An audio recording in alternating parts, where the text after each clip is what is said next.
चौधरी हवेली में कदम रखते ही देवयानी ने सपनों का महल पाया, लेकिन रात की परछाइयों ने उसे सिखाया कि यह महल नहीं, मौत का दरवाजा था।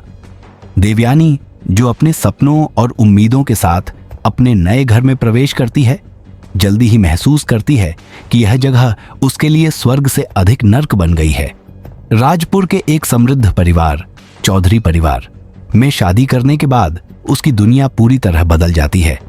उसका पति अर्जुन एक दयालु और सहायक व्यक्ति है, लेकिन उसके पिता रघुनाथ चौधरी एक क्रूर और हिटलर जैसे स्वभाव वाले व्यक्ति हैं।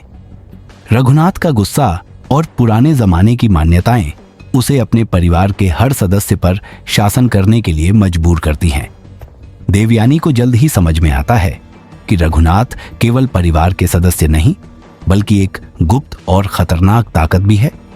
वह उसे सिर्फ एक नौकरानी की तरह देखता है और हमेशा उसका मजाक उड़ाता है, उसे ताना मारता है। अर्जुन जो अपनी पत्नी को बचाने की कोशिश करता है, खुद अपने पिता के सामने बेबस है। एक दिन देवयानी को चौधरी हवेली में अजीब घटनाएं महसूस होने लगती हैं। रात को कहीं से फुसफुसाहटें सुनाई देती हैं। हवेली के तहखाने में कुछ बंद रहता है और एक महिला की तस्वीर जो उसकी आंखों में कुछ रहस्य छिपाए हुए नजर आती है। धीरे धीरे वह इस परिवार के भयानक राज को जानने लगती है। उसे पता चलता है कि रघुनाथ ने पहले 2 बार शादी की थी और दोनों पत्नियां रहस्यमय परिस्थितियों में मरी थीं। गांव वाले कहते हैं कि रघुनाथ पर एक शाप है, लेकिन कोई भी उसके खिलाफ बोलने की हिम्मत नहीं करता। एक रात एक तीव्र झगड़े के बाद रघुनाथ का गुस्सा अपनी सीमा पार कर जाता है। वह देवयानी को परिवार के लिए अपशकुन मानते हुए उसे हवेली के कुएं में धक्का दे देता है, जिससे उसकी मौत हो जाती है। अपनी क्रूरता को छुपाने के लिए वह अफवाहें फैलाता है कि देवयानी घर छोड़कर चली गई थी।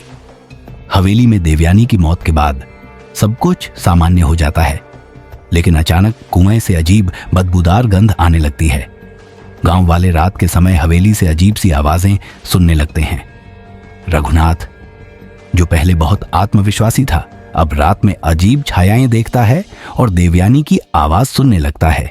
क्या यह सिर्फ उसका मानसिक अवसाद है या सचमुच देवयानी का भूत लौट आया है?